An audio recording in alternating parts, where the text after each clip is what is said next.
Welcome everyone to the game between Vincent Keymer and Jorden van Foreest. And this is going to be a very interesting clash. Vincent, world number 4, rated 2776, and his opponent Jorden van Foreest, who's been in tremendous form in this tournament. Jorden has beaten Anish Giri here, Arvind Chidambaram, and he's already had a few more draws. The only loss came against Erdogmus Yaz Khan. Meanwhile, Vincent did win against Arvind and Neiman, but then had a loss to Nodirbek Abdusattorov. Uh, he also has a win against Anish Giri here. So Vincent is on 4 points right now. Jorden, by the way, is on 4.5. The players shake hands and Jorden opens with knight to f3.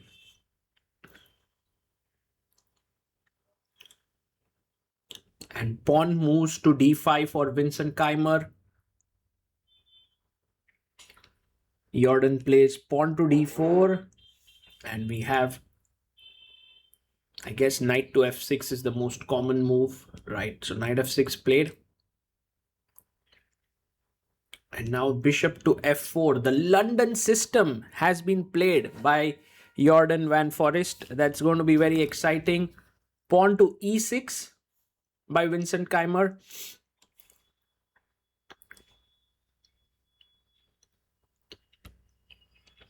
And pawn comes up to e3. Opening up the bishop here. You have bishop to d6. Offering the trade. Now, white can take, also move the bishop backwards, but white decides to keep the bishop where it is and plays bishop to d3. Takes on f4.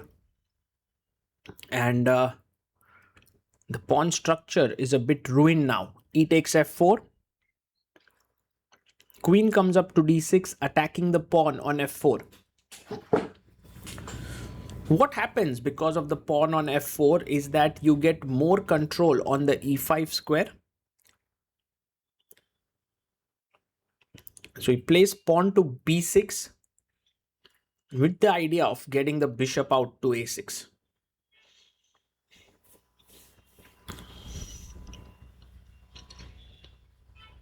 So the knight comes to c3.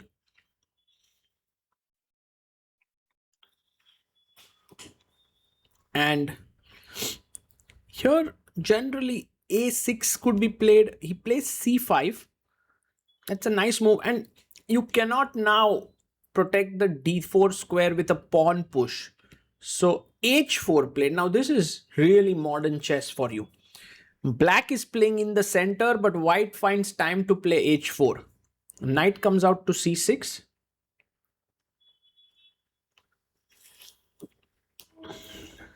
And white doesn't even care, goes h6.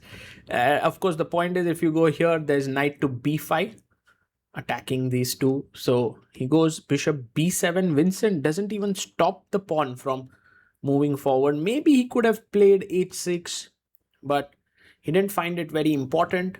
And Jorden is like, well, h6 is on the board.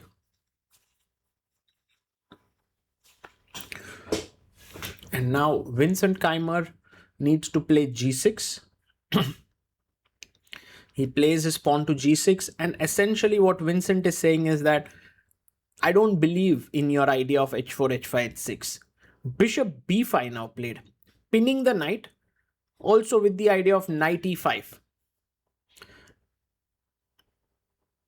Plays pawn to c4, Vincent. And a little bit of a dubious decision, I must say, because in the end you will be left with not so great bishop, right? Knight to e5, putting pressure on the c6 knight.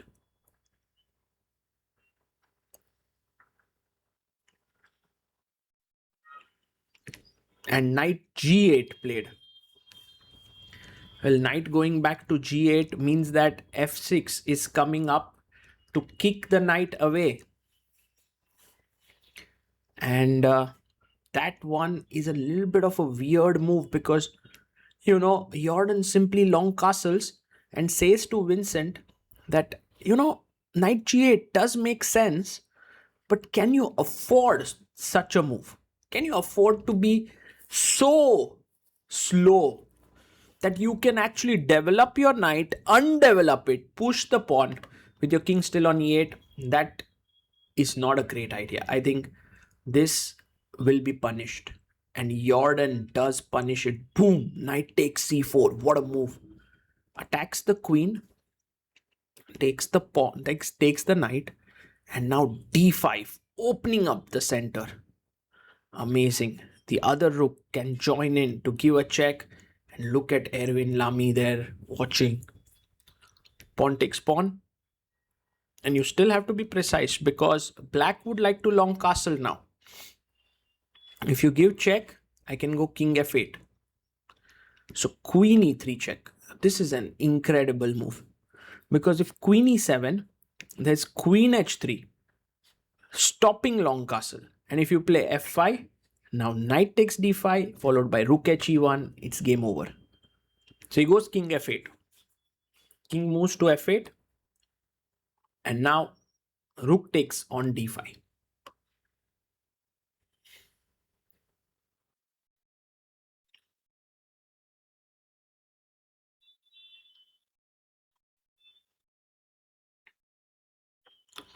Boom. Rook takes d5 played.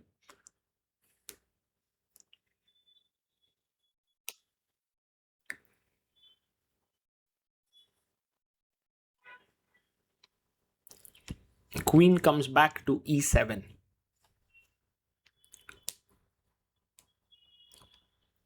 And white moves the queen back to d2. Now the idea is to go rook d7. There's also rook e1 on the cards. So Vincent tries to be a little bit more aggressive, plays knight e5, gives up the piece, but in return gets the rook.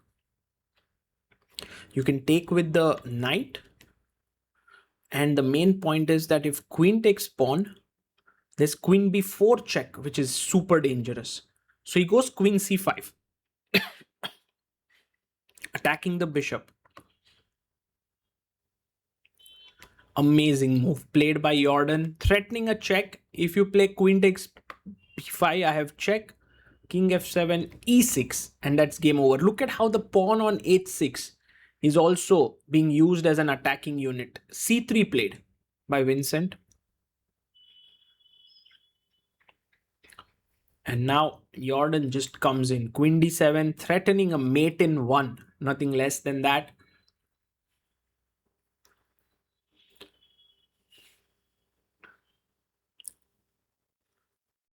Queen comes to e7.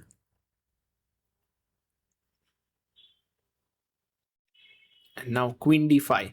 Hitting the rook. There's no time to develop the knight and the rook. This knight which went back to g8 is getting brutally punished. By the way, rook d8. If you play rook e8, knight e6 check wins. So rook e8, he takes it. F takes e5. And now there are many different ways to win here. But I think the cutest is bishop takes g6. If you take here, knight takes, you lose the queen. Or else there's queen a8 check if you take the knight. Check and it's a mate. So bishop takes g6 taken here. Vincent Keymer can't believe that he's been blown off the board in such style in just 26 moves. He resigns there, and Jorden van Foreest scores an amazing win. And Vincent says, I just simply missed queen e3 check there. But yeah, very ambitious play by Vincent there, backfired by Jordan. And you can see Jordan hardly has even a smile on his face because he knows that Vincent didn't play his best here today. But what was very nice for me to see is how Jordan took advantage of every opportunity that was offered to him. And this might be Jordan's tournament. He's on 5.5 points. He's half a point behind Nodirbek Abdusattorov. And yeah, this would be a great end to the tournament if he manages to do well with 4 rounds to go. they're discussing here. We also have an interview with Jordan after the game done by Fiona where he talks about the game. Let's look at it. Well, I wasn't always going to play the London, but like like because I started with knight f3, but like this move order, I thought it might be interesting against him because he usually avoids this type of position with the pawn already on d5 today.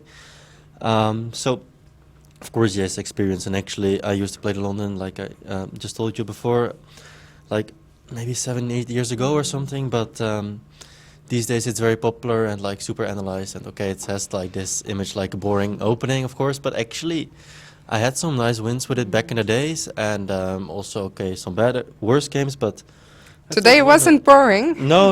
It was unexpected, of course, and I think he also kind of like provoked me a lot. So he plays very solid line here with bishop d6, and yeah, everything. I mean, bishop d3 is already a little surprise, right? Ah, really? Okay. Well, knight d2 is maybe a little bit more typical, but as the game shows, the knight can go to c3 later on. So that's one of the ideas, and it's a little tricky. Black can, of course, just castle short here, and it's very solid. The way he plays is also very okay, but at least like this, it can get a little bit more sharp because white has some queenside castling plans, and then actually like computer thinks black is completely fine, but it's sharp and not exactly what you maybe expect when you're playing the London. But I know he, like, I assume he also knew this was fine for black. This is why he went for it, and I think it's like stockfish main line. So b6, I played knight c3, and yeah, I was familiar with my with a game of my friend Aminta Batabai, who played like this, and I was actually sitting next to him when he played like that. And I know he lost that game, but he was much better, and you know, I thought this could be interesting, but of course I also like forgot about the game. But just like when checking again, like this morning, I was like, ah, yeah, I know that game, and that looked nice. And then I was like, okay. So you had this on the computer this morning? Kind of, yeah, but I don't know, because it's all a little bit confusing. Like black has many ways to play, white has many ways to play. So I maybe at this position on the board, like white can also start with h4 here. Oh, sorry, but it's all kind of the same. And yeah, I think in general black should play quickly a6, and that's also what he said after the game, just to stop any bishop b5 ideas or even knight b5 sometimes. Played knight c6, and already here, like apparently the engine likes bishop b5, but I was tempted to play h5. Now he has a choice. If he goes h6, this will always be a little bit annoying whenever, like, let's say I go bishop b5 and he castles. There might be some g4 stuff here later on, and the h6 pawn is a hook. But if he doesn't do that, then you play h6. Then I play h6, yeah, and I like my pawn there. So maybe it was not too late here to play a6 anyway, or something like that. But he played here, and this is maybe a little mistake, because now I get both h6 and bishop b5. And the thing is, when I exchanged, let's say he goes castles. Oh, oops! I just take the knight, and I get this really nice knight on e5 myself, and this pawn on h6. And I don't know if white's much better, but it's definitely very enjoyable to play with white, and black kind of lacks any counterplay. So he saw all this coming, of course, he's an incredibly strong player, but then maybe he started actually overthinking a little bit. And I think he still should have gone for this, like, even though it's not so pleasant. I understand he wanted to avoid it, but it was probably better than what he did, because he played c4, which already looked a little bit weird to me. But after knight e5, his plan was knight g8. And let's say I don't do anything for the next couple of moves. Let's say, I don't know, I just move the rook or something. He can get f6 and like dislodge my knight, and that would be really nice for him. But I already felt like this cannot possibly work. Like black is too like far behind in development. So yeah, apparently f5 is already really strong here. I was looking at that, but this also just looked super nice. And I had some ideas here. If he plays here, I have this move bishop takes c4. Just a bit unexpected, but when he takes, the knight suddenly comes to e4, and then to f6 with like devastating effect. For example, I saw queen b4, and everything is good here already. Like, I think I wanted to play knight f6, king d8, knight f7, king c7, and d5. Okay. I think our commentators were also showing the checkmate patterns if the king ever steps into f8. Also c3 is really interesting, so I wasn't too worried about that. But after f6, like I didn't even think that long, because I just feel like this piece like has to be winning. Like, Were you or getting really a good for little white. excited?